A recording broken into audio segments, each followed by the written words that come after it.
Assalamualaikum warahmatullahi wabarakatuh. Masak gini aja tuh enak banget sambil temenin aku masak telur, opor dan juga campur tahu. Untuk bumbu-bumbunya nanti aku tuliskan di kolom deskripsi. Dan aku mau sedikit bercurcol ya, cerita-cerita sedikit tentang memulai hidup minimalis. Ini untuk versi yang aku lakukan, barangkali bisa bermanfaat. Silakan dicoba, kalaupun hanya untuk didengar saja atau untuk pengetahuan saja, silakan didengarkan.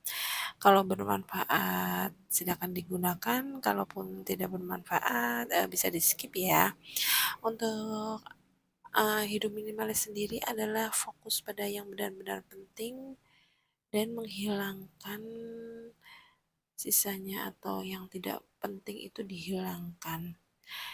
Nah, untuk aku sendiri mengenai hidup minimalis itu bukan cuma dalam hal menghemat uang, tapi menciptakan lebih banyak ruang untuk hal-hal yang kamu cintai, yang untuk diri aku yang aku cintai. Seperti istilahnya mencintai diri sendiri. Mencintai diri sendiri sebelum kamu mencintai di sekelilingmu.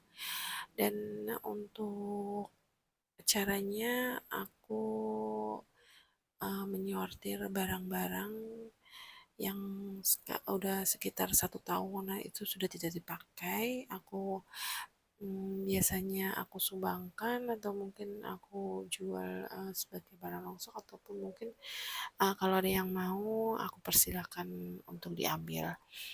Dan untuk peralatan dapur juga, untuk yang sekiranya itu peralatan dapur sudah tidak pernah dipakai selama 1 tahun, aku biasanya sortir, pilih-pilih.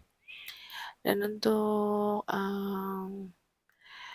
menerapkan hidup minimalis yang kedua, yaitu menerapkan aturan satu masuk dan satu keluar. Misalnya untuk pakaian, aku beli satu pakaian lalu ada satu yang keluar, jadi tidak menumpuk, mencegah penumpukan di lemari. Dan untuk yang ketiga, aku mengurangi kebiasaan belanja yang tidak perlu. Jadi setiap aku belanja sekarang aku catat, walaupun itu ke pasar ataupun ke toko aku catat. Jadi benar-benar barang yang aku beli itu barang yang benar-benar memang dibutuhkan. Dan untuk yang keempat yaitu fokus pada pengalaman bukan barangnya. Jadi kalau dulu aku tuh suka beli barang yang lucu-lucu, yang imut-imut, padahal uh, kebanyakan memang tidak dipakai ya. Jadi sekarang aku fokus pada pengalaman untuk mencari ilmu atau hal-hal baru, itu aku upgrade pengalaman untuk mengetahui ilmu-ilmu tertentu, misalnya ilmu masak ataupun ilmu ikut seminar ataupun ikut workshop ataupun ikut apa itu aku fokus pada itu, fokus pada pengalaman. Dan untuk yang kelima yaitu aku memikirkan ulang jadwal dan berkomitmen. Di sini memikirkan ulang jadwal yaitu secara keseharian itu harus ada jadwal yang dilakukan setiap hari. Jadi dan jadwal itu harus dipatuhi atau berkomitmen dengan jadwal yang sudah aku susun. Misalnya saja untuk hari ini memang kalau sekarang aku ada ngambil kerjaan itu aku jadwal ya. Jadi tidak bentrok ataupun tidak saling berbenturan. Jadi aku manajemen satu harinya itu untuk pekerjaan dan juga untuk anak. Kalau dulu sebelum dijadwal itu untuk anak tidak terurus, jadi kasihan. Maka aku jadwalkan untuk pekerjaan dan juga aku jadwalkan untuk kebutuhan anak juga. Misalnya anak mengantar les ataupun anak belajar ataupun anak, memang bareng-bareng kita, melakukan kegiatan bersama seperti hari Minggu juga aku khususkan untuk ketika anak-anakku, jadi, ada interaksi antara orang tua dan anak. Jadi, walaupun aku bekerja, tapi tetap prioritasnya untuk anak-anakku.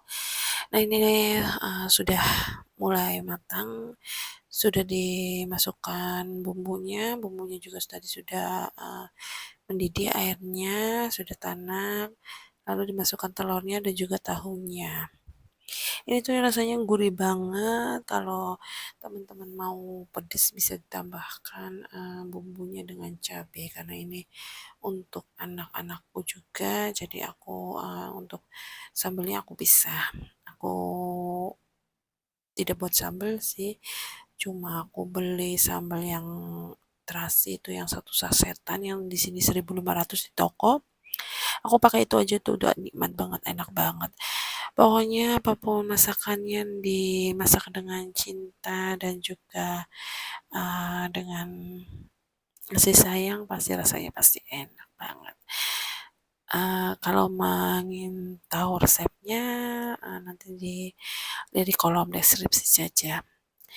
Untuk wajannya ini juga sudah lama dipakai, padahal aku punya wajan yang anti lengket ada 1 set tapi, yang sering dipakai itu wajan-wajan yang jadul seperti ini ya. Mungkin ada yang sama seperti aku, boleh komen-komen di kolom komentar, dan terima kasih yang sudah menjadi, subscribe-ku dan sudah mendengarkan cerita-cerita yang aku ucapkan di media sosial ini, dan yang baru mengenal, minta dukungannya dengan cara subscribe, like, dan juga di komen-komen. Untuk masakannya aku tambahkan santan instan biar tambah mantep ya. Nah kalau sudah ditambahkan santan instan, ini tandanya, sudah mulai mau matang. Kalau aku, untuk menambahkan santannya di akhir saja karena biar tidak mengaduk terus-menerus, menghemat tenaga juga. Pokoknya ini tuh sedap banget, enak banget, gurih. Gurih santan. Jadi opor itu tidak hanya, terbuat dari ayam, bisa juga yang lebih ekonomis dengan telur dan tahu. Nah ini mantap banget pokoknya. Wassalamualaikum warahmatullahi wabarakatuh. Untuk cerita selanjutnya berlanjut.